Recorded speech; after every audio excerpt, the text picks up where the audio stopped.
New balls, please. New balls, please. New balls, please.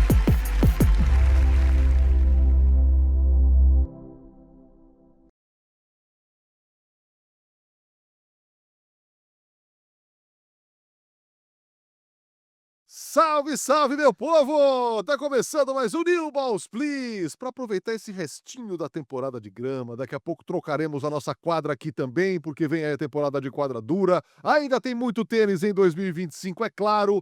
Estamos começando mais um New Balls para falar tudo sobre o Wimbledon 2025, que teve Iga Swiatek como campeã no feminino, Jannik Sinner como campeão no masculino. Vamos juntos! Sempre agradecendo, claro, C6 e Zurich, nossas patrocinadoras.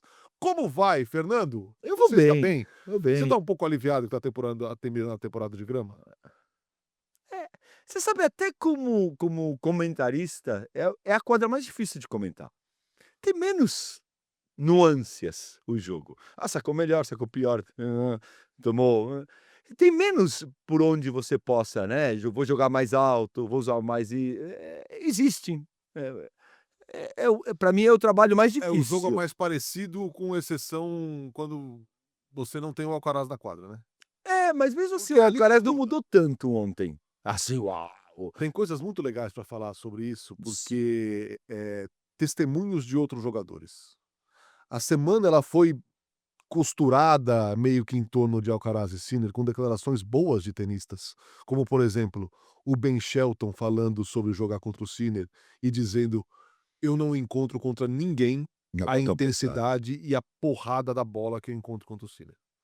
É o Ben Shelton que está falando, né? Não é que é o Learner Team, é o Ben Shelton que está falando, o porradeiro master.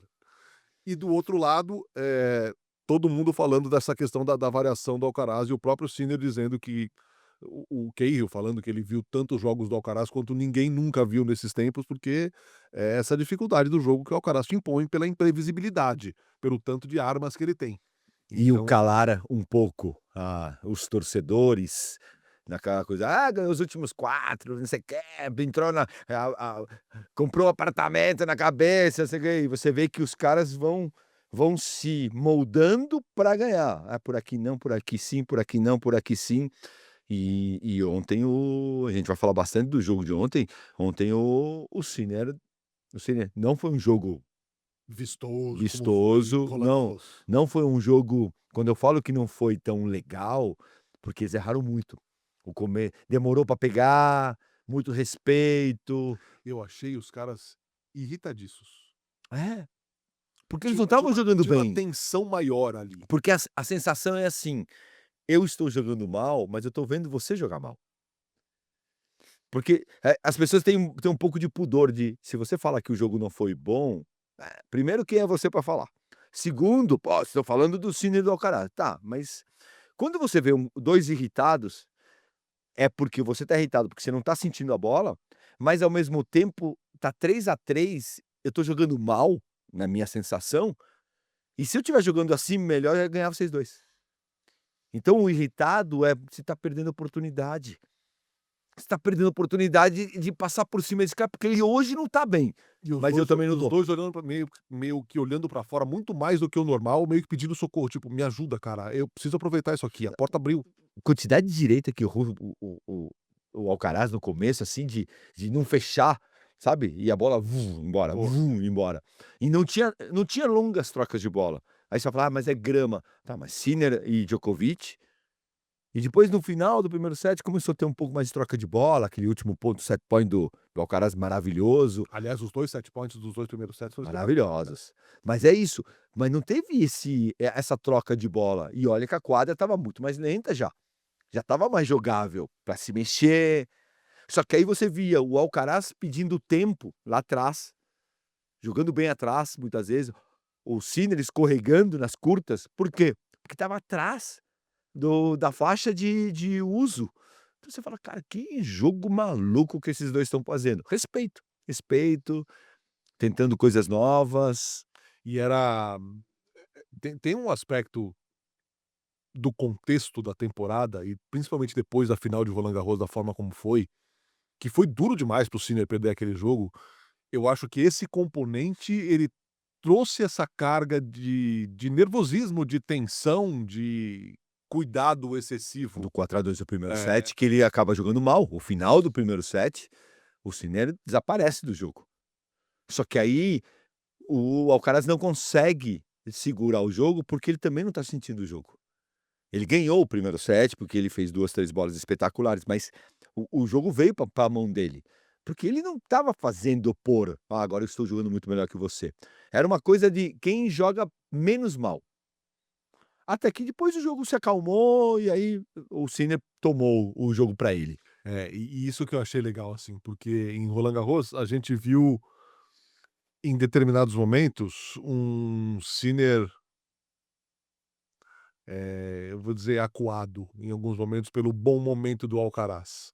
Aqui, dessa vez, o Alcaraz ganha o primeiro set, sai naquela dele, tá um burburinho na quadra, um zum, zum, zum, zum, zum. Vai O ganhar primeiro de começou o novo. segundo e plau!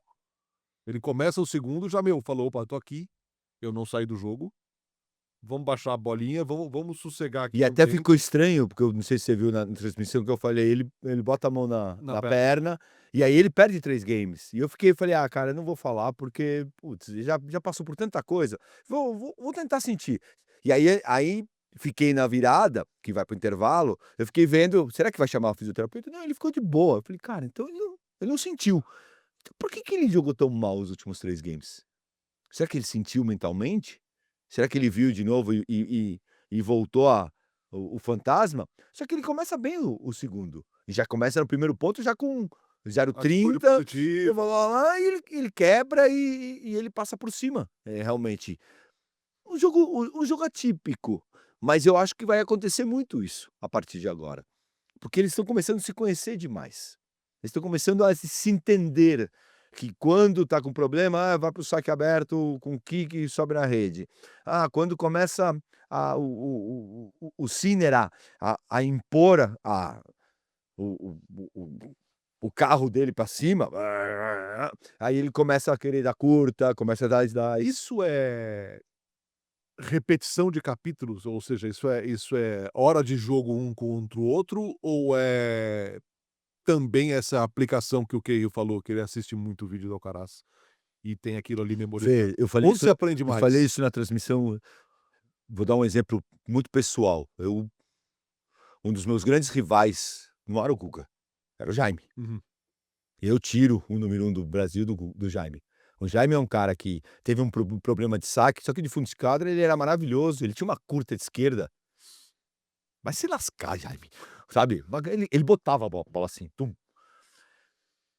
E de tanto jogar com ele não ganhava ponto na curta comigo, porque a ida dele pra cá, A sua leitura era mais a minha leitura eu já sabia que vinha curta, ninguém via. Só que eu já treinava tantas vezes, na Copa Davis tinha briga, que o Paulo botava a gente em barragem, como a gente chamava na época, pra ver quem jogava.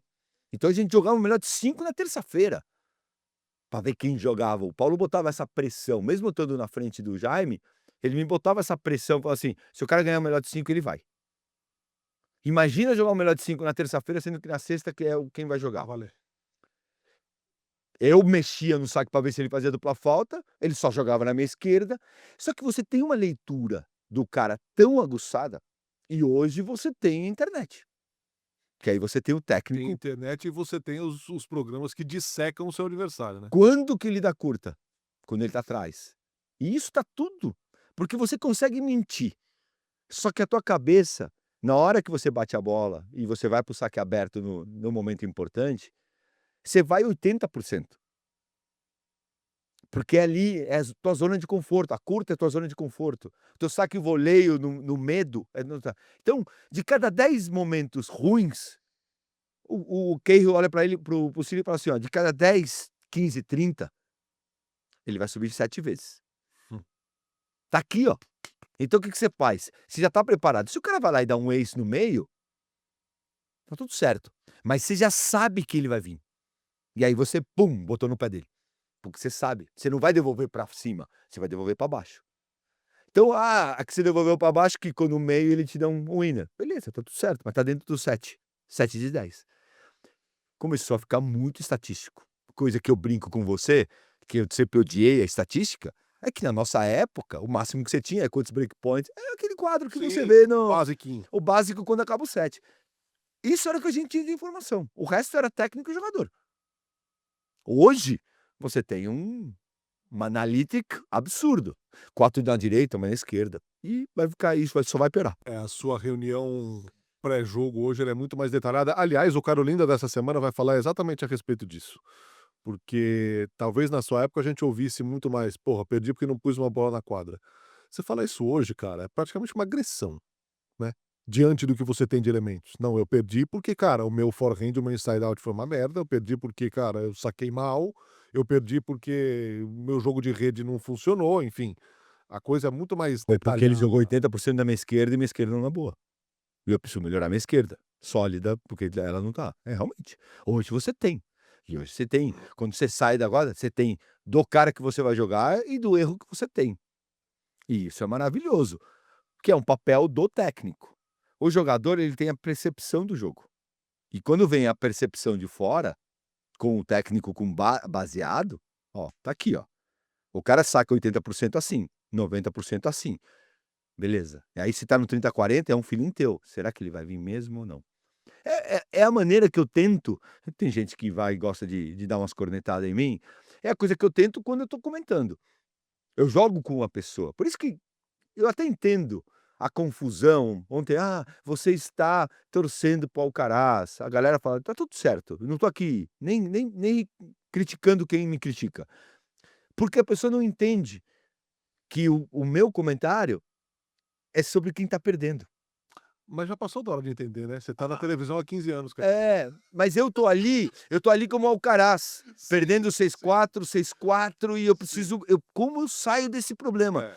E é uma maneira, por quê? Porque a nossa estatística, cabeça, tá o tempo inteiro jogando, "Pô, o cara tá sacando aqui, o cara tá fazendo isso", a frase que o vídeo que você me mostrou que eu não tinha visto do Alcaraz, falando que o Essa questão da irritabilidade dos caras e desse meio pedido de ajuda deles, tem um vídeo rolando na internet, em que o Alcaraz senta numa virada, o box tá longe, mas ele fala, é um pensamento alto, porque obviamente que não se escutou dali da altura que ele falou, mas ele tá falando para o box dele: "Cara, ele tá me matando da linha de base, ele tá muito melhor do que eu da linha de base, tá, a distância é isso aqui, cara, ele tá muito melhor que eu".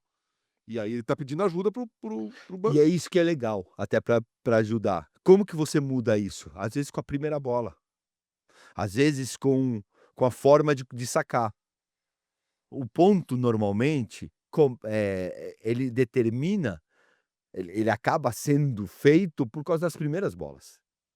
Quando a gente fala: "Muda a tua maneira de jogar", no passado, o cara fala: "Ah, então eu vou só dar slice, vou sacar e volear".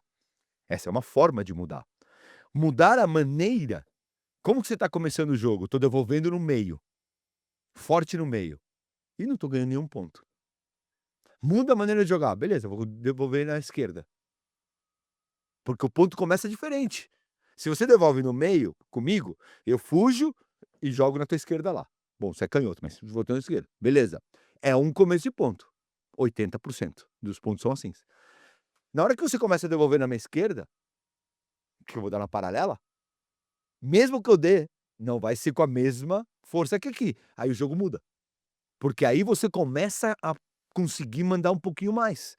Então, o mudar a estratégia, e é o que o Alcaraz estava pedindo, é isso: "Que eu faço para parar de apanhar?". Porque de fundo eu sou igual a ele, só que hoje, na grama, ele tá ganhando de mim. E assim, o jogo contra o Sinner, você falou da importância da primeira bola, o jogo contra o Sinner, se você for bem na primeira bola, já é perigoso. Porque ele vai voltar e vai te complicar. Vai. Você tem que fazer uma primeira bola muito boa para dominar o ponto contra ele, porque ele vai tomar conta do ponto. Ainda que, meu, você estique ele vai lá de esquerda, ele vai dar um tapa, a um palmo da linha, porque é muito eficiente, ele se defende muito bem. Contra o Sinner, se você não tem isso, cara, se você permite ele te atacar primeiro, você tá na teia. Lembra, primeiro set, como que o Alcaraz perde? Ele saca aberto na direita do Sinner devolve forte no meio e ele erra a bola. No segundo set, tem a mesma situação, 30 iguais de novo, 4-4 por ali, ele saca de novo aberto, toma a mesma esquerda, a mesma direita, no mesmo lugar, Só que aí ele cuida um pouquinho mais, ele joga desse lado e ele ganha, acho que no smash ou no volley. Que isso mostra? A tática do Alcaraz era essa. Naquele momento deu errada. Aí ele falou: "Pé, tenho que me cuidar mais, porque essa bola tá voltando rápida". Então, tudo é ajuste no tênis. E por isso que eu acho que o jogo foi tão "abaixo", entre aspas, do que foi o outro. Porque os 2 estavam muito preparados também, com o outro, com o que vai vir. A maneira a maneira de sacar, onde sacar. Você vê que teve o Alcaraz deu 10 aces, não sei o quê, mas teve pouco momento de saque. Porque o cara já tá lendo, sabe onde vai. Sabe que no 30 iguais você vai sacar no meio, sabe que no breakpoint o sino saca aberto. Sabe que na variação, no momento importante, ele saca kick, o cara saca kick aberto. Você sabe disso. Ou uma vez ou outra você faz a variação, mas o teu standard, o teu standard é ali. Então, jogo duro e difícil de ver quem vai trair, difícil de ver, o futuro de outras pessoas. Muita gente fez pergunta hoje, de manhã eu botei uma: "E aí, que vocês querem saber?" Uma das perguntas foi: "US Open, vão ser os 2?" Tá difícil, Tudo indica que sim. tá difícil. A galera tá muito na frente. Eles estão muito na frente. E o Alcaraz fala isso, né? O Alcaraz, na entrevista coletiva, fala: "Cara, quando eu e ele estamos jogando no nosso melhor, é difícil de ver um jogo do mesmo nível". Então é muito real, assim. E quando eles conseguem, é um Tiafoe no US Open, que a gente fez, Tiafoe contra o Alcaraz, que foi um jogaço, que a gente fez Sim. o jogo, que depois teve Sinner Alcaraz, que também foi outro jogaço. Mas quanto que o Tiafoe conseguiu se manter aquilo lá, aquele nível? Não Exato. consegue. Ainda mais um jogo de 5 sets. Então, o que eu vejo, e aí uma pseudocrítica, pega o top 10 hoje, com todo o respeito, você tem 2 caras absurdos, você tem um Zverev com muitos problemas Tá em hoje. viés de baixa, Não, e com problemas muito sérios, né, até de saúde mental. Sim. Um Musetti machucado bastante, indo e voltando. Um Rublev, Que tá ali, solidificado no top 10, mas também o Rublev é o chamado arame liso. tá maluco o tempo inteiro, tá muito difícil pra ele. O Rune, dentro do top 10, que não fazendo nada. Aí você tem o Fritz, Bem que na temporada com de grama. todo o respeito, entendam, pelo amor de Deus, entendam, pra top 3, 4, ele não é ganhador. Ele não é o Medvedev. Medvedev, você dá chance, ele ganha. O Fritz não ganha. Ganhou um Master 1000. Não, mas ele não é ganhador. Ele não vai lá e ganha do Alcaraz. Ele não vai lá e fala: "Cara, tô jogando", ele podia ganhar do Alcaraz. Agora? Você acha? Em Wimbledon? Nesse Wimbledon agora? Ele perdeu pra quem? Pro Alcaraz.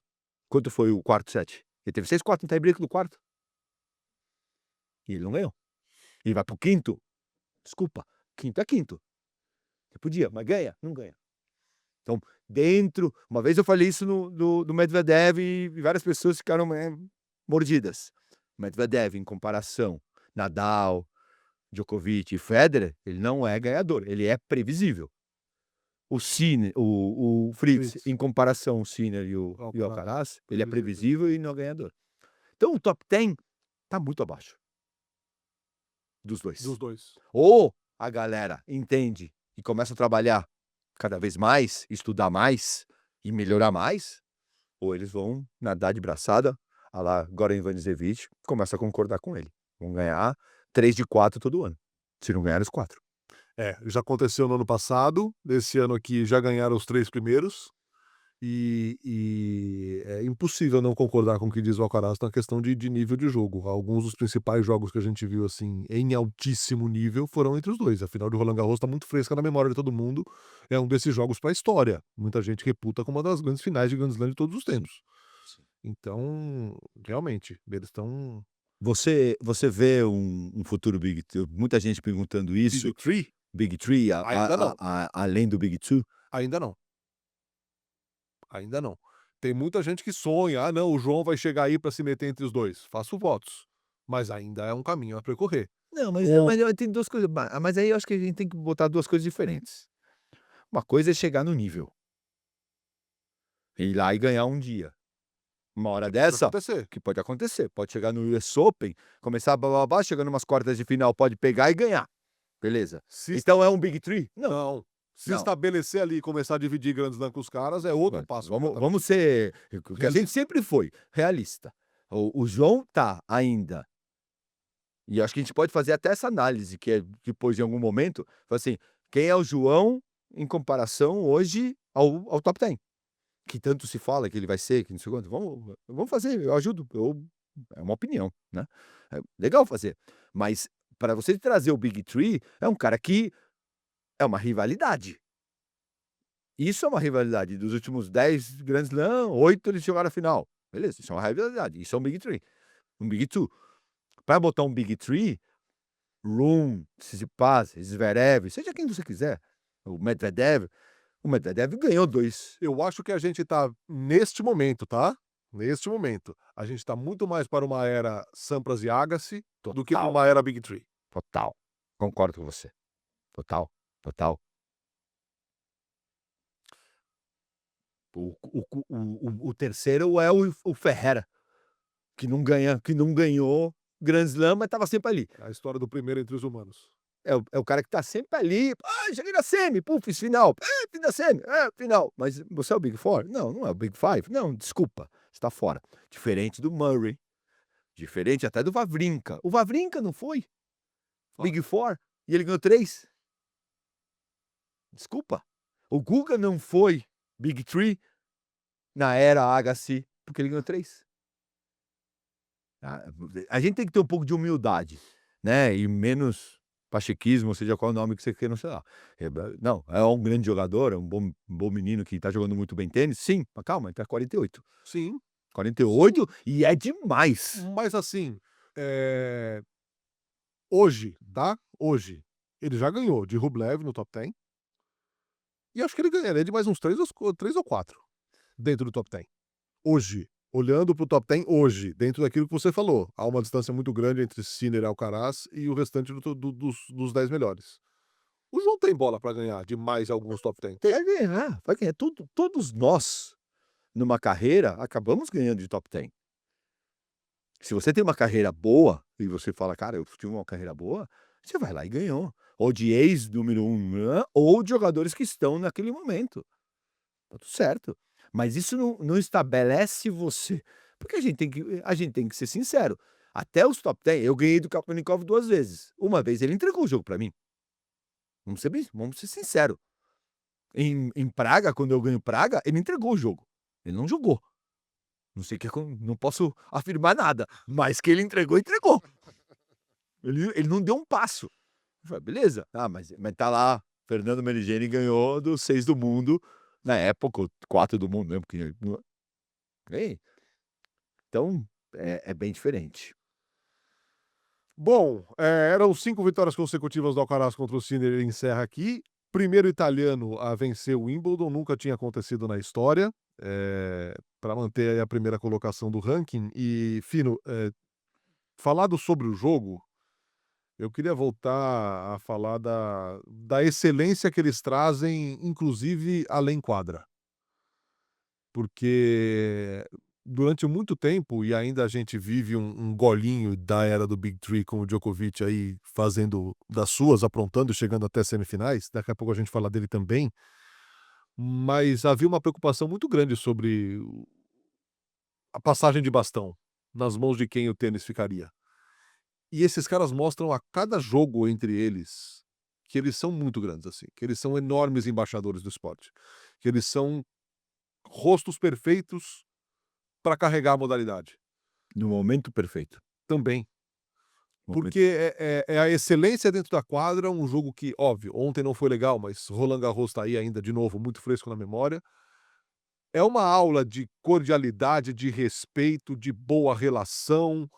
Cara, eu acho que é um pacote muito bom, assim, muito bom. Eu concordo com você, eu concordo muito. Eu acho que em tempos onde você tá aqui falando bem de um, porque agora eu quero falar bem de um, tem 1 milhão de pessoas falando, estão querendo brigar. Quantidade de gente que quis brigar comigo no coisa. Não, e já tem gente brigando entre Sinner e Alcaraz, cara. É isso. Tem, se repete a história dos exércitos. As pessoas brigando comigo, porque, na verdade, hoje é tudo do jeito que eu acho, né. Pô, se você fala uma vez na frente no meio do ponto, porque se você brinca, porque o cara não gosta de brincar, então você é um lixo de pessoa.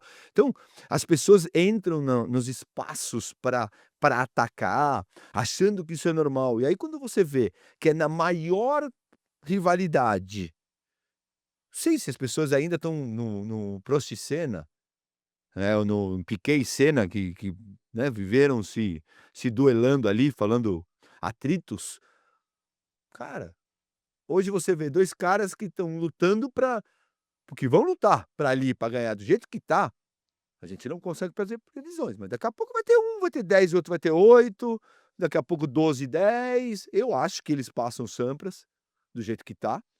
Do jeito que eles vêm jogando, se eles não tiverem problemas e tiverem uma carreira minimamente longa, Uhum, eles vão passar o Sampras, sim. que é 14. Depois daí, não sei. Eu acho até difícil chegar a 20, mas pode acontecer. Do jeito que estão ganhando toda semana. E os caras sabem disso. Eles não jogam mais por dinheiro, eles estão jogando hoje por fama, por tamanho. E os caras, você vê, o Alcaraz caiu no set point do segundo set, ele não vibrou até ter certeza que o cara não se tivesse machucado. Ele ficou olhando, olhando, olhando, olhando, olhando, aí quando trocaram o olhar, aí: "Ok, sim, estou bem, vamos", seu conto. Agora eu posso vibrar. Sabe, as declarações: "Ah, pô, a media training", não, não é media training não. Media training a gente sabe, media training foi a Sabalenka. A coletiva da Sabalenka perdendo a semifinal. Mas que ainda que seja media training, e fazendo Mas 40 foi aqui, falada. sim, e ela foi autêntica. Ela Você tá esperando a coletiva de Roland Garros, né? Não, aqui não. Hoje Eu joguei super bem hoje. Ela jogou super bem. Sim, mas há um media training de uma pessoa que puxou a orelha dela e falou: "Cara, você quer acabar com a tua carreira? Para com isso. Faz do teu jeito, brinca do teu jeito, mas enaltece, Lógico. parabeniza, e não sei". Então tem um media training, tem um assessor de imprensa ali, do Nadal, que era o Benito, fala: "Cara, não, você pode ser o Nadal, mas ó, eu quero essa declaração assim". Isso vai ter, só que depois tem a essência da pessoa. Isso a gente não bota. Exato. Você pode e principalmente, é o que eu sempre tento falar, você ficar 70 horas, eu fiquei 70, eu fiz essa conta, eu fiz 70 horas de transmissão. Não dá pra você ser falso durante 70 horas. Não, Por uma dá. representando. Aqui no New Balls a gente pode ser bem falso. 1 horinha só, né.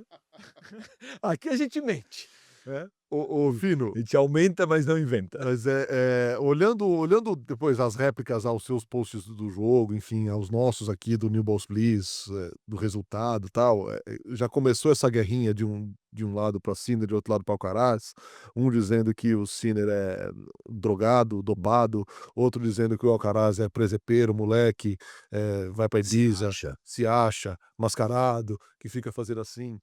Cara, o Big Three passou. Os jogadores, Alcaraz e Sinner, aprenderam perfeitamente a lição do Big Three. Total. De que um é importante pro outro. Um puxa o outro. Um agradece ao outro pela relação e pela rivalidade que eles têm. Eles aprenderam. Total. Muitos torcedores não aprenderam absolutamente nada com isso. Não. Continuam na história do Fla-Flu, do ter que odiar um pra gostar do outro, em vez de aproveitar o que esses caras estão fazendo.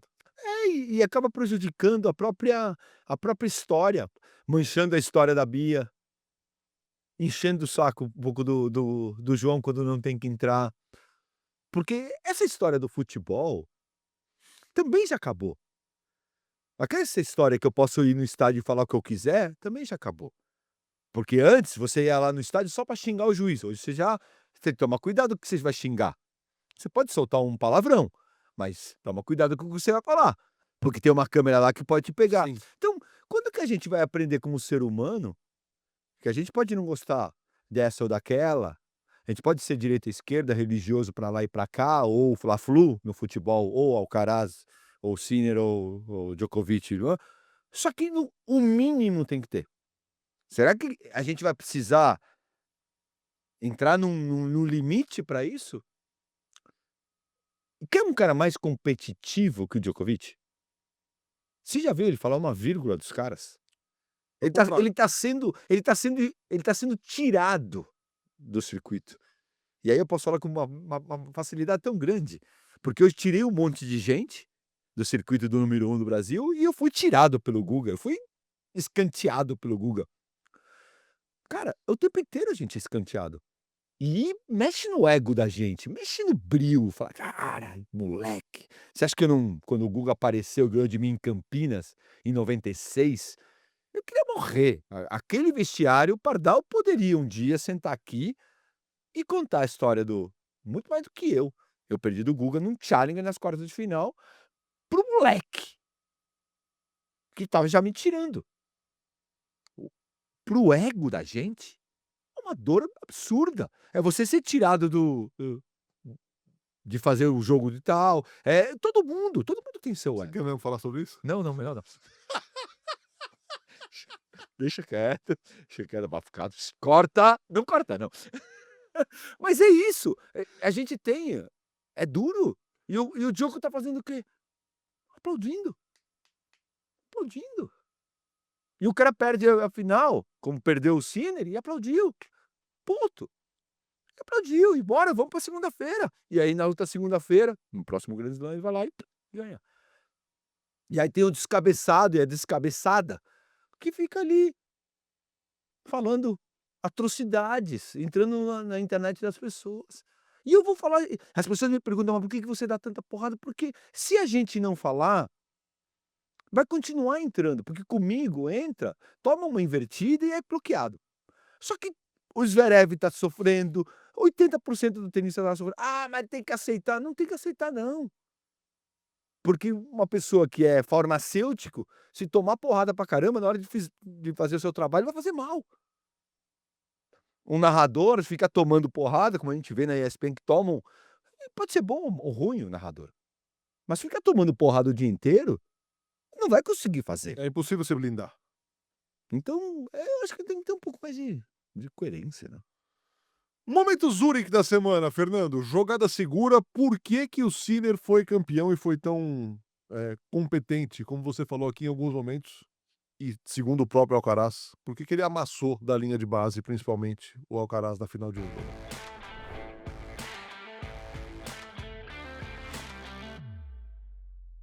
Eu acho que ele soube lidar muito bem com a saque primeira bola. Ele é um cara que vem evoluindo muito tenisticamente. Ele é um cara que não vai dar 150 aces num jogo, mas é um cara que vai acertar uma porcentagem muito grande, vai variar muito bem o saque, passar a primeira bola, bater de direita o tempo inteiro. E na devolução ele evoluiu demais. Então ele consegue, já na devolução, mesmo de primeiro saque, tanto de direita quanto esquerda, devolver firme, para tirar um pouco dessa vantagem do saque. Invariavelmente no corpo do adversário, né? E ele vem devolvendo muito bem no meio. Então, a partir do momento que ele começa a sacar com mais eficiência e devolver com muita eficiência, o jogo abre para ele. Aí vai no detalhe. Dessa vez, ele foi mais competente. E aí entra uma coisa muito importante, que a gente não pode julgar. O tempo é senhor das decisões, né. Você vai errar. E ele errou no 0,40 e no saque seguinte. Ele poderia até ter perdido o 0,40 do saque dele, no saque do Alcaraz. Isso, no saque do Alcaraz, nos match point de Roland Garros. Só que ele não podia ter jogado com tão baixa intensidade o 5-4 de saque. Ele perdeu o 5-3, não fez match point ontem. Só que no 5-4, ele veio mordido. Ele veio que eu aprendi com aquela derrota. E aí eu acho que por que ele ganhou? Porque ele não se vitimizou. E o tenista se vitimiza. O ser humano se vitimiza. "Ai, não deu certo, Índio, não vai dar, puxa". É normal. Sim, de novo 5-4, sacar de novo, será que eu vou ganhar? Ele falou: "Cara, o que eu aprendi lá? Eu preciso ser contundente, eu preciso ser agressivo e eu preciso sacar bem. A bola tá na minha mão. A gente falou do Zurich, do tosse, do saque na mão. Para o mundo, concentra, e esse saque, eu preciso botar ele primeiro saque e ganhar o primeiro ponto. Lá em Roland Garros, ele jogou o primeiro ponto do 5-4 pensando no 0,40 que ele tinha perdido. Então ele aprendeu. E a gente vive aprendendo. Não é feio errar. Feio é não tentar de novo, não aprender. Para mim, esse é o grande ensinamento do tênis. Você está fazendo um esporte de erros, de losers, que perde toda semana. Só que você tem a oportunidade de fazer melhor toda semana. E eu acho que ele fez isso. Passando a chave feminina e a terceira bicicleta da história dos torneios de Grand Slam, 6-0 e 6-0 para a Iga Swiatek sobre a Amanda Anisimova, que havia eliminado a Aryna Sabalenka. Fino, começou a me dar desespero, cara. Se começou a me dar desespero, eu imagino a situação da Anisimova.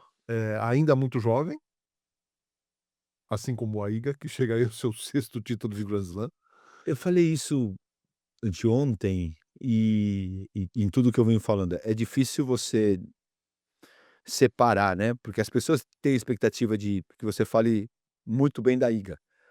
Mas é impossível não falar, entre aspas, mal do desempenho da Anisimova. A gente vai falar da Anisimova do lado mental, pô, mas aí parece que você está desmerecendo a vitória da Iga. Eu acho que a gente tem que conseguir dividir bem. Não, vamos falar da Iga? Impressionante. Evoluiu a direita, evoluiu o saque, o segundo saque. É impressionante como ela, na hora que a coisa pega, ela pega o jogo. A gente falava isso, lembra do Alcaraz, que a gente sempre falou? Sim. Quando ele pega, ele não solta. Uhum. Ele faz muito isso. Ela faz 10 vezes melhor. Se ela pegar você, parece que tem 8 tentáculos ali. Você não consegue sair. E ela, mais uma vez, ela errou 2 bolas que eu lembro, um break point, uma devolução de segundo saque e uma direita alta, um ponto importante, um 0,30. Que, essa bola não era para errar e ficou 30 iguais, será que vai, será que volta? O resto, ela não deu nenhuma chance. Se você quer ganhar teu primeiro game, que mudaria a cara do jogo, vamos ser bem Eu sinceros. pensava muito no que você fala, que o primeiro objetivo do jogador na quadra é ganhar o primeiro game.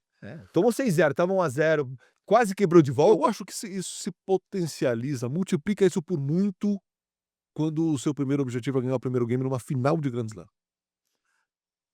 Fê, a gente vai falar do Claro Sério História, uma particularidade minha de 6-0, 6-0. Eu olhava para a Anisimova e a Anisimova pedia, pelo amor de Deus, me tira daqui. Pânico. Não existe papelão maior do que o que ela viveu. Não existe. Ela ficou marcada pro resto da vida. É quase com doping isso. Que a vida inteira vai conviver com isso. Algum dia... aquela que tomou 6-0, 6-0 na final de Aquela, não, mas a Iga, mas um dia ela foi pegando doping. Isso vai existir. O espírito de porco, o cara que não gosta tanto dela. É algo, na hora da discussão, no debate presidencial, vai lá e vai falar, Vamos puxar. Mas você foi pegando doping. Vamos buscar o seu histórico. Ponto, tá teu histórico ali. E não adianta você falar, não, mas foi sem querer. Ah, não, mas foi só um mês. Não, cara, tá ali.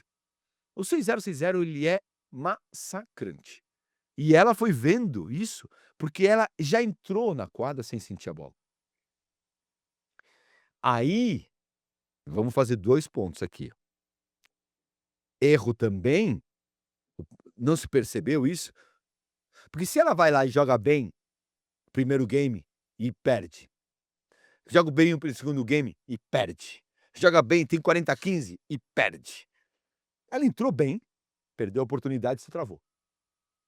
Primeira devolução, não pegou no meio da raquete. Perdão, saque, primeira bola, não pegou.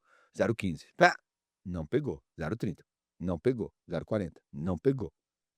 Devolução e não pegou no meio da raquete. Ela jogou 3 games que... o que tá acontecendo? Ei, então ela já entrou. Ninguém percebeu? Eu lembro sempre uma palavra do Pardal comigo. Eu tomava café com você o que você comia, o que você falava, eu já sabia quanto, desculpa a expressão, de cagado você estava. E se eu sentia que você estava, eu conversava mais, te botava mais para aquecer, te aquecia mais perto do jogo. Aí tem várias alternativas. Será que o técnico não percebeu que ela estava congelada? Trataram isso? Estou fazendo uma pergunta, não estou culpando o técnico, a culpa é do jogador. Mas é estranho. E mesmo porque, para todo mundo ali em torno dela, era uma situação muito nova. Sim. Né? Nem nova, mas nem tanto, né? Não era eu chegando na tudo bem, Fê. Ela Ela tinha já uma semifinal. ela tinha uma semifinal e era dos do mundo. É, Nova era para o Guga. sim, Concorda comigo? É um cara Plenamente. outsider. plenamente. Ela não é assim, outsider. e Ela já jogou na quadra central. já. Ela já jogou em todas as melhores quadras do mundo. Ela já jogou contra a Iga, já jogou contra a Sabalenka. Então ela não é outsider. Para mim, não tem motivo Por esse congelamento? para tanto congelamento. Para congelamento tem, para tanto congelamento. Tem para o Guga entrar numa quadra central, numa final, contra o Corretja, e congelar. Beleza. O cara era 60 do mundo, ontem estava jogando Challenger. Aí o cara aparece. Dá para congelar. Putz, congelou. Mas você não acha que o cara estar pronto para algo assim tão inesperado, tão pronto, é coisa para muito poucos? Sim, a gente vai Vo conhecendo a pessoa. É. Mas também a gente não pode julgar, porque agora na próxima Wimbledon vai lá ganhar 1-1 da Sabalenka na final, ganha 4 Wimbledon e a gente fala o quê? Ah, aprendeu com aquela derrota de 6-0, 6-0. Sim. Hoje, a gente pode comentar de hoje. Hoje, para mim, é assustador ela ter congelado tanto. Porque não é que ela foi. Porque se você fala que ela foi contra a Sabalenka, e a Sabalenka foi lá e deu 4 saques, 4 saques, 4 saques, você não jogou no saque dela, e aí chega no teu saque, ela tomou 42 devoluções, você fala: "Cara, tomei, desculpa". Só que a Iga deixa jogar. Ela não conseguia botar a bola na quadra. Vamos ser muito sincero aqui e sem desmerecer nada a Iga. A Iga fez o que tinha que fazer. Ela não passou por cima, ela não deu winner pra caramba, ela não deu saque pra caramba. A outra não conseguiu botar a bola na quadra. A Anisimova não conseguiu. Então, tava tudo aí 2 pontos, jogou bem, ficou 30-15, dupla falta. 30 iguais, direita aqui, no meio da rede. E dupla falta de novo. Para. Você não quer ganhar o game? Óbvio que quer. Mas entendeu que é diferente de tava 30-15, saquei, tomei um winner de evolução e uma devolução rápida no pé. Caramba! Quando você joga com a Serena, por exemplo. Jogava com a Serena. Às vezes você tomou 6-0, 6-0, você nem viu a bola. É. Aqui não teve isso. Foi ela congelou, Fê. E aí, por isso que aí como tenista e não como psicólogo, aí, a gente vai pegar um psicólogo esportivo aí, falar: "Fernando, você tá errado por causa disso, disso". Tá certo. Como tenista, eu já vivi medos. E ao mesmo tempo já vivi 6-0, 5-0 de ser trucidado, de não conseguir entender o que estava acontecendo. Vamos então colocar o Claro que Tem História de hoje?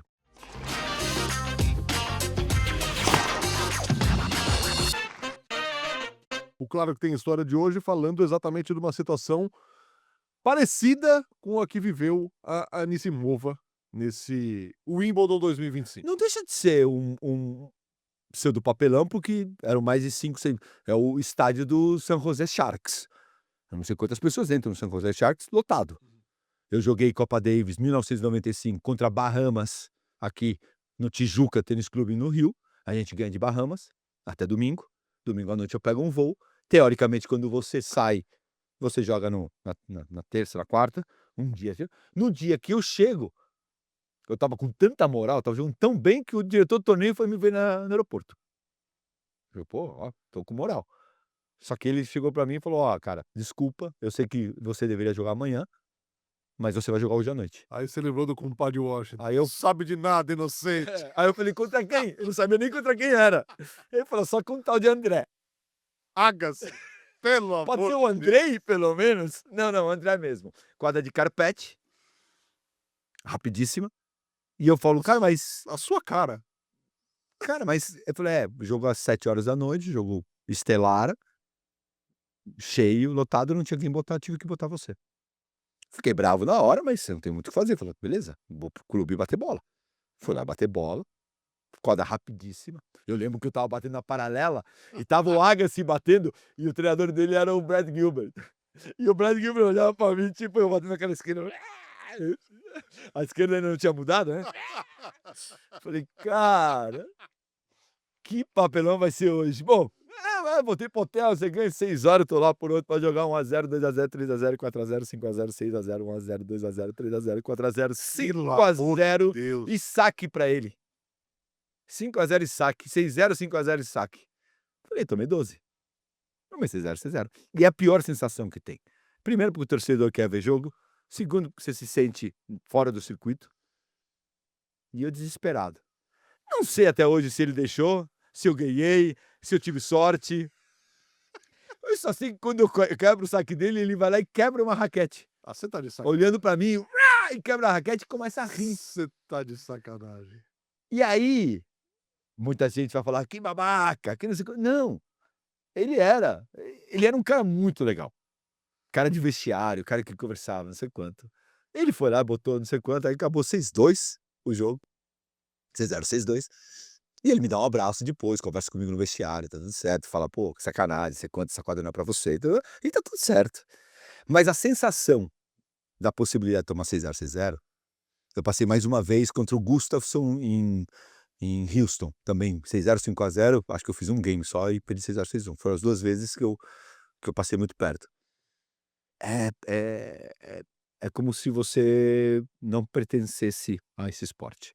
Sabe quando o cara fala na internet, fala: não joga nada, você é horrível, você é um lixo". Nesse dia você concorda. Se o cara mandasse, existisse, falar assim: "Você tem razão, eu sou isso e um pouquinho mais, Basta. sou um pouquinho mais do que isso". Espetacular. Agora, Finô, que roteiro, né, acabou se desenhando pra Iga, voltando aqui pra Iga, porque é o primeiro título dela desde Roland Garros 2024. Aquilo tudo que a gente aprendeu a entender, que a Iga ensinou sobre, a sua qualidade jogando no saibro, eh, sempre achei que foi um pouco subestimada a capacidade dela de jogar na grama. Porque ela é uma campeã juvenil de Wimbledon, ninguém é campeão juvenil de Wimbledon Não. sendo patso na grama. Então, estava ali. Agora, é muito legal que isso aconteça depois de mais de um ano aí de jejum, o que é incomum na carreira da Iga, depois de tempos que ela diz que, ainda na temporada de saibro, estava mais leve, que ia levar a coisa de um pouco mais, tranquila, e vence o Wimbledon pela primeira vez, 8ª mulher na história a ganhar Grand Slam em todos os pisos. Eu achei um roteiro muito legal pra Iga. Mas eu E eu tenho acho uma pergunta pra fazer ainda, já avisando aqui, sem desmerecer nada, tá? eu acho eu acho, e posso estar totalmente enganado, mas para mim essa queda da Iga é técnica um pouco, mas principalmente é por causa do doping. Ninguém me tira que balançou. A Iga é uma jogadora extremamente correta, extremamente focada, ela é do detalhe, é meio Djokovic, né. Ela gosta muito do Nadal, mas ela para mim é Djokovic, sabe, workaholic e que se precisar parar de comer glúten, eu acho que o Nadal é um pouco mais que ela adora, por que que eu tô botando o Nadal na história, porque é o ídolo dela. Sim. E ele é mais de viver, é capaz de ir, eh, pra Ibiza também, 2 dias ou 1 dia e não beber uma cerveja, mas ir. O Djoko não. O Djoko tem pra mim tem essa cara mais como a Iga também tem. Quando você te botam em dúvida, como é o Sinner, quando te botaram em dúvida e na visão deles, eles não fizeram, ou não quiseram fazer, isso pra ele é uma porrada. O Sinner mostrou uma força mental absurda. A Iga pra mim sucumbiu à mídia. O apontar o dedo. E eu acho que houve uma outra questão, além da questão do doping, a frustração da Olimpíada. Pode ser. Também. É Uhum. um outro ponto importante do 2024 dela aqui. Também. Pode ser. A pergunta que eu faço é: De novo, É pelo amor de polêmica? Deus. É polêmica? Não, não é, mas as pessoas podem entender como demérito e, pelo amor de Deus, adoro a Iga e acho que ela tem todos os méritos Ela é do mundo polonesa, de ser né? campeã. Não tem como você não. Exato, é da linhagem de Águia. Aham, a da linhagem. Quanto à condição desse ano não contribuiu, ou não vou dizer que facilitou, mas não tornou mais favorável o jogo da Iga? Porque foi um ano de bola menos rápida ainda do que o normal, porque fez muito calor. É, mas não choveu, né? Então a quadra ficou mais rápida do lado isso de não chover. Todo mundo falou que a quadra estava um pouco mais lenta, que o jogo estava um pouco mais lento. É difícil opinar sem estar lá, né, de ir jogando, batendo bola, até porque a gente jogou numa geração que a quadra era muito rápida. Eu vi ela com um pouco mais de tempo. Sim, eu vi ela com um pouco mais de tempo. E também, como que será que ela interpretaria se ela tivesse caído com as grandes com as Ostapenko da vida e com a Sabalenka, se na chave tivesse caído essa turma? Será que ela conseguiria? Tomara que sim, e pode ser que sim. Mas e aqui eu também, sem tirar nenhum mérito, quando você cai com uma chave que tem mais a ver com o teu jogo, Aproveita, ué. aproveita, ganha, e ninguém vai olhar de quem você ganhou para chegar a ser campeã de Wimbledon. Lógico. Mas eu ainda acho que as grandes batedoras de que dão pancada na bola, ainda vão complicar a Iga por um tempo, até ela voltar a ter a confiança que ela tinha, e principalmente de direita. Essas jogadoras historicamente complicaram a Iga, né? Ostapenko, Rybakina, a própria Sabalenka, enfim. Então, ela aproveitou porque, Collins, mas a Collins, né, estava no meio ali, mas não, né, não era a jogadora que ia machucar ela. De repente, né, a Anisimova era para não bate tão forte, mas joga reto. Mas não dá para tirar o mérito, mas não sei. A quadra me pareceu um pouco mais lenta esse ano, sim. Para não perder o bonde de Wimbledon e ainda falar sobre a edição desse ano, precisamos falar de Novak Djokovic. Mais uma vez, chegando ali à semifinal de um Grand Slam, tal qual ele fez em Roland Garros. A gente já no começo do ano falava aqui sobre a preocupação com a questão física do Djokovic, que nunca foi um problema para ele, mas que o tempo traz. E ele assume isso, que em jogos de 5 sets, quando o torneio vai chegando ao final, a queda de bateria, sabe bateria de celular viciado? Quando chega no 30%, de repente, de tanto você usar, ele pau, tá 5 em 3 minutos? Parece, dá a sensação, né, pelas palavras dele mesmo, que é o que acontece com o Djokovic, porque vai acontecendo desgaste, por mais que você não tenha jogos maratona durante a campanha, chega uma hora ali, na hora que você mais precisa, e para ganhar um Grand Slam hoje você precisa ganhar de Alcaraz e de Sinner. E de qualquer coisinha que acontece, pum, e dói. Acho que, tem 2 pontos aqui importantes. A primeira, vamos se gabar um pouquinho, né, principalmente com os Djoko lovers. Porque a gente vem falando faz muito tempo, ele tá falando. O que que a gente não bota em dúvida o Djokovic. A Capacidade. capacidade. O que a gente bota em dúvida é realmente com 38 anos de idade você aguentar esse tranco. Agora, o cara que gosta de idolatrar, ele não consegue nem escutar. A gente vê isso no Brasil todo dia. Você não consegue discutir política com ninguém hoje, nem Não. pra lá nem pra cá. Por quê? Porque ele idolatra um lado. Então se você o cara que idolatra um lado, ele não consegue, mas não tem alguma coisa que o outro lado faz legal? Não, não tem. Então, o cara que idolatra o Djoko, e você fala: "Ele tá ficando velho", não tá, porque ele tá ficando na semifinal. Tá bom. Então você não quer discutir. Então com esse aí, não dá pra discutir, beleza. Agora o Djoko está falando que ele não chega. Esse é o primeiro ponto. Que isso não é horrível, pô, isso ainda é mais meritório ainda, com 38 anos, blá, blá. Outro ponto importante, quando a gente começa a ficar velho, e qualquer coisinha que antes você deixa de ficar tão flexível. E aí você vê quedas que em outro momento, um homem borracha como é o Djoko não teria machucado, que machucou. E tem que parar de achar também que toda hora que algo dói, é porque sempre que tá perdendo. Sim, pode ser, mas aí não é o Djokovic, aí é o ser humano. que quando tá perdendo dói mais? Ou quem tá criticando aqui o Djokovic, quando tá com a mamãe do lado, não chora mais? A mamãe tá do lado. Quando tá sozinho, no meio da montanha, chora igual? Não chora. Não. É do ser humano. Então, não é o Djokovic. Porque o Nadal se machucou, o Federer se machucou, o Alcaraz se machucou, o Sinner se machucou. Ah, chora mais, aproveita mais. Aí é uma outra coisa. O se aproveitar, o ser. Ah, tem que ser totalmente ético e de bater palma como. Ai, errou a bola e bate palma. Tudo bem, se vocês querem esse mundo, tá tudo certo. Só que entendam que tem gente que vai no limite da regra. Eu. E eu dou risada quando o cara fala assim: eu amo você, mas odeio o Djokovic. Porque ele suja o jogo. Falei: ainda bem que esse cara não me viu jogar.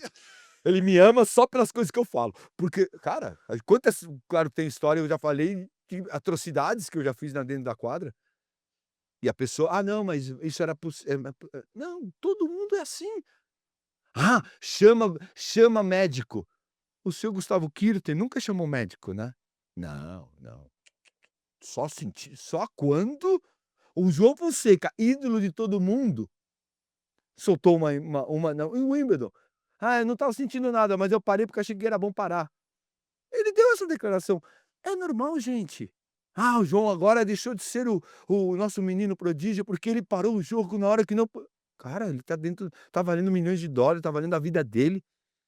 Lógico que ele vai parar o jogo se ele achar que tem que parar o jogo, porque tá na regra, pode. "Ah, mas não é ético, não sei quanto", beleza. Então, vai lá, não passa num vermelho jamais.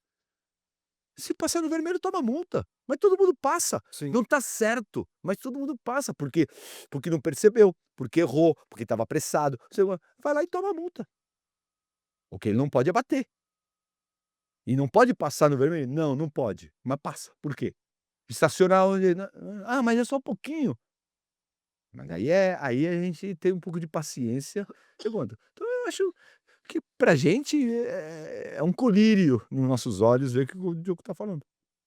E tá fazendo também, porque assim, todo Caramba. mundo vai falar, ele alega agora a questão física do desgaste durante o torneio. Agora, ele é o cara que mais se cuidou, Sem dúvida nenhuma, né, dos 4. sem dúvida nenhuma. É o cara que mais levou um negócio, assim, de maneira Fogo. militar, velho, Um comeu militar. chocolate, Exato, era patrocinado, comeu muito chocolate, muito não chocolate, pode. exato.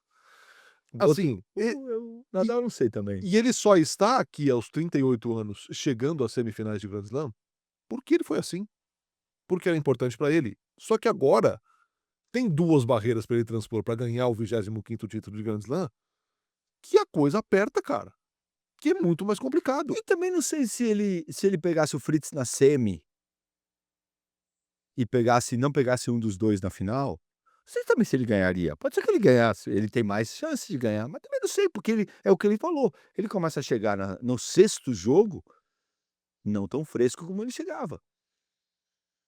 E não adianta: "Ah, mas você jogou 3 sets". Cara, vai lá jogar. Aí desculpa, aí é a hora de botar a roupa de atleta e falar: "Cara, querem brigar comigo? Querem discutir? Discutam, mas eu já joguei 6 jogos numa semana de Grand Slam". Desculpa, aqui não é se gabar, é apenas você já fez o Super Bowl. Eu adoro o Super Bowl, mas eu nunca tive lá na transmissão para saber o perrengue que é conseguir uma entrevista. "Ah, mas por que que esse cara não consegue entrevista?". Você já esteve lá? Você já viu toda a trava que tem um americano? Então para de encher o saco, né. Eu sei o que eu estou falando, que é difícil. Eu poderia ser melhor, tudo que você quiser, mas eu sei. Eu sei o que são 6 jogos de 5 sets. "Ah, mas é só os 5 sets", e no dia seguinte você treina, você vive, tem uma baita pressão, você tem imprensa, você tem um monte de coisa. Então você passa 15 dias que parece que tem um cara que pesa 840 quilos sentadinho no teu ombro, assim. Chega no 6º dia, você tá cansado. Claro. Pode ser que você eu lembro muito bem, no dia que eu joguei a semifinal, eu saí da quadra bem fisicamente. No dia seguinte, eu não conseguia andar. Porque aí cai a ficha, porque enquanto isso você tá travando. Sim. Você tá travando os sentimentos. Quando você solta e fala: acabou. Eu não consigo andar, não consigo levantar da cama. Porque realmente é muito duro.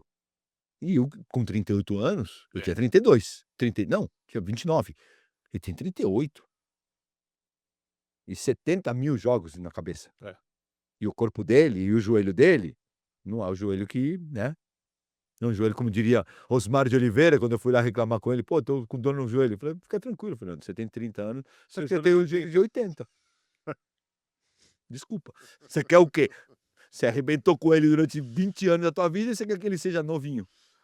Brasileiras e brasileiros em Wimbledon, Luiz Stefani com o Salisbury, vice-campeã de duplas mistas. Primeira brasileira na final de Wimbledon desde a Marister Bueno em 67. Vale a menção, né, e eu acho que a gente tem que dar o espaço merecido pra Lu, depois de muita dureza, como ela sofreu, com a coisa a gente falando de lesão, como ela sofreu, como demorou, igualzinho o Demo, como demorou pra conseguir se sentir, bem, Confiante de novo. escapou, mas tá fazendo uma carreira alucinante, muito legal, tanto nas duplas femininas, voltando a se meter ali perto dos 20, e agora com duplas mistas.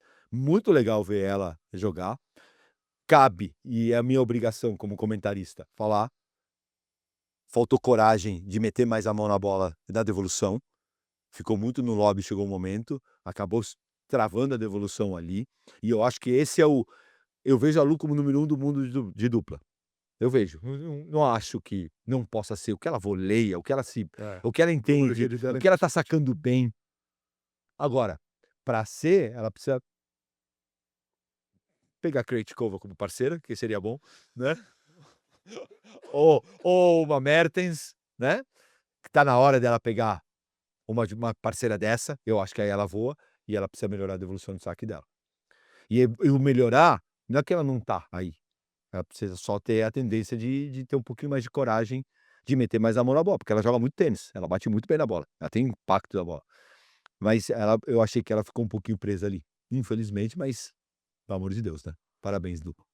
Fez quartas de final também com a Timea Babos nas duplas femininas. Marcelo Melo e o Matos fizeram quartas. O Demo e o Andreozzi fizeram oitavas. No juvenil, Naná, oitavas na simples. Única a tirar um set da campeã Mia Poankova. Nas duplas ela caiu na estreia. O Luiz Guto Miguel chegou à segunda rodada de simples. E parou na estreia de duplas. A Vitória chegou à segunda rodada de duplas. Flávia Querubim, do Paraná, e Miguel Ferraz, de São Paulo, disputaram o Sub-14. A Flávia venceu um jogo na chave de consolação. O Miguel acabou não vencendo nenhum. Vamos ao Carolinda pelo Mundo, que eu já adiantei o assunto aqui mais cedo. Era sobre a questão da análise de jogo. O que passa na cabeça de um atleta? Como é a avaliação pós-jogo de cada um? Fala galera, estamos aqui para mais um Carolinda pelo Mundo. Eu já vim falar para vocês que a gente vai sim perder praticamente todas as semanas do ano, só que a sua análise de jogo ou vai te aproximar ou vai te afastar dos seus objetivos. Ai, ganhei porque joguei bem, perdi porque não acertei uma bola na quadra, elas não são mais aceitáveis, porque senão você vai sim continuar perdendo quase todas as semanas do ano, só que sempre pelo mesmo motivo, a gente não quer isso. Você tem sim que começar a praticar para que você tenha um olhar mais afiado sobre o que está acontecendo ali no jogo. Tanto para durante você conseguir fazer mudanças para tentar ganhar, como para depois analisar de uma maneira certa, menos emocional, que você consiga ali organizar os pensamentos e organizar melhor o que de fato aconteceu naquele jogo. E hoje em dia, uma forma que me ajuda muitíssimo a ter uma análise clara sobre o jogo é começando sempre pelo positivo. O que eu fiz bem nesse jogo? Então, esse jogo eu saquei bem. Minha direita invertida funcionou muito bem pela esquerda da minha adversária. Eu variei bem o ritmo com o slice, eu consegui abrir bem a quadra. O que eu não fiz tão bem hoje? Nossa, meu segundo saque não foi muito bom, foi muito previsível. Foi muito devagar, então eu sempre saí correndo na primeira bola. A minha esquerda eu não consegui cruzar ela o suficiente, então sempre a minha adversária pegava a invertida antes. Percebe como é muito mais específico o que aconteceu no jogo? A terceira coisa é o que eu preciso continuar trabalhando. Então, eu preciso continuar melhorando a velocidade do meu primeiro saque. Eu preciso continuar melhorando as minhas subidas para a rede. Isso não significa que foi horrível, mas são coisas que eu preciso continuar melhorando para continuar subindo de nível. Eu sei que hoje em dia a gente tem acesso ao coaching, a regra mudou, então a gente pode receber a informação muito mais rápido ali no jogo de quais são as saídas para situações. Mas às vezes a gente não tem acesso a isso durante o jogo, às vezes a gente não consegue viajar acompanhado em todos os jogos. Escutei uma frase do João Reis que estava jogando, ele falou: é agora, não é amanhã. Então, às vezes, se você tem a informação de análises que você fez em outros jogos e você tem aquilo ali presente, você consegue virar o jogo aqui naquele momento. Não esperar voltar para casa depois de ter perdido e olhar no YouTube todas as cagadas que você fez no jogo para só depois conseguir analisar. No tênis profissional, a gente vai aprendendo como fazer isso. Eu ainda escuto muitas análises vazias, só que acho que principalmente para os amadores, para os juvenis, eu acho que vale muito refletir sobre isso e ver se você está sendo sincero com você mesmo depois de uma derrota ou até de uma vitória, para fazer uma análise de jogo realmente verdadeira, sem tentar se proteger do que realmente aconteceu, para continuar crescendo e evoluindo. Um beijo, espero que tenham gostado e até a próxima. Fino, é aquilo que falávamos aqui.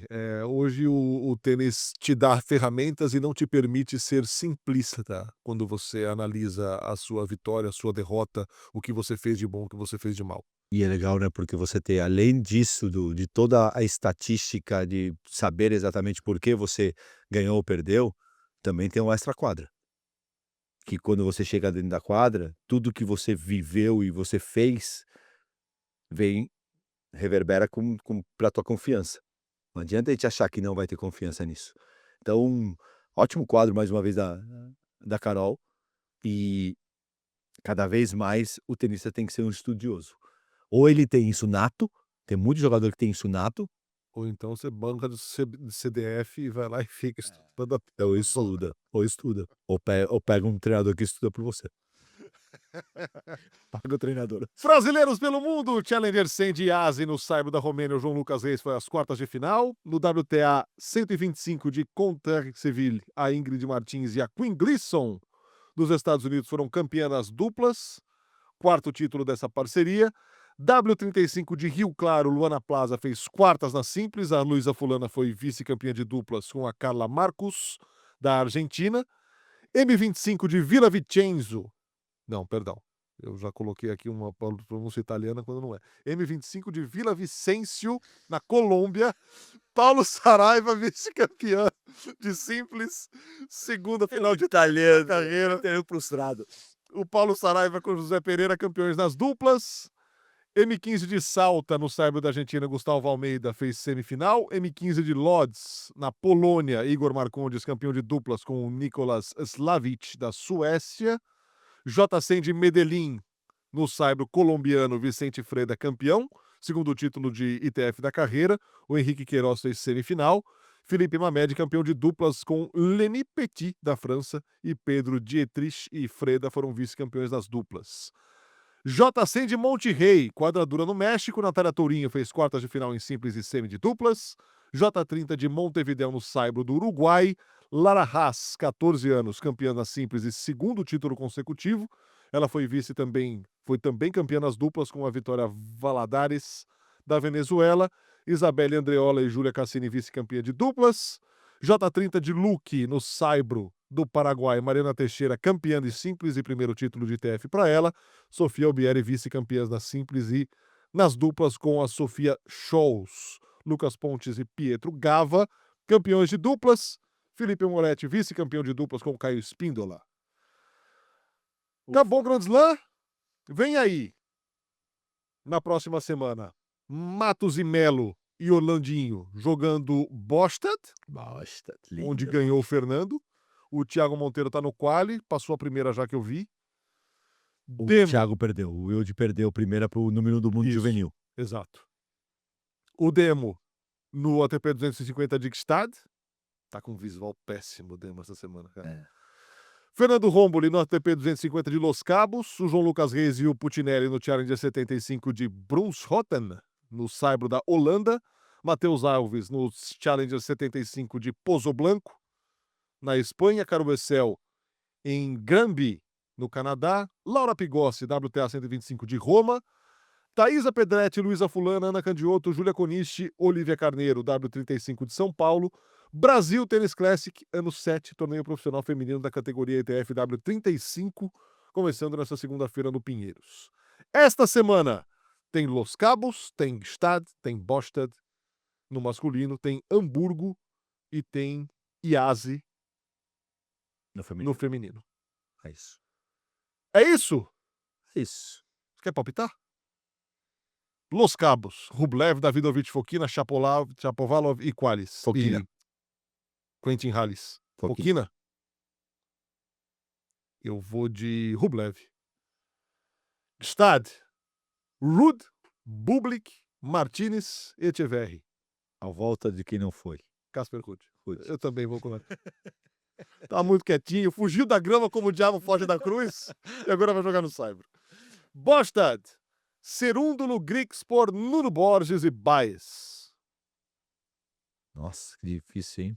Lento pra caramba. Eu vou no Nuno Borges. Português, pá. Ele é o atual campeão. Eu vou no Baez. Tá muito sumidinho.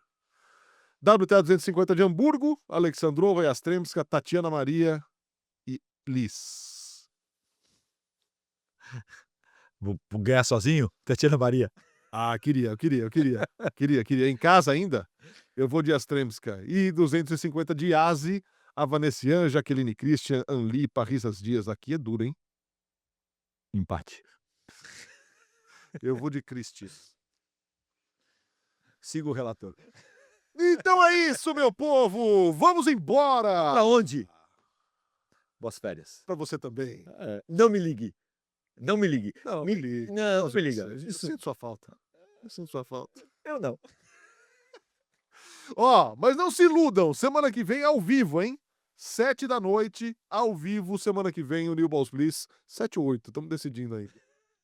Vocês querem 7 ou 8? É. 7, 8, Isso aí. 7 e meia? 8, Exato. 8 e 15?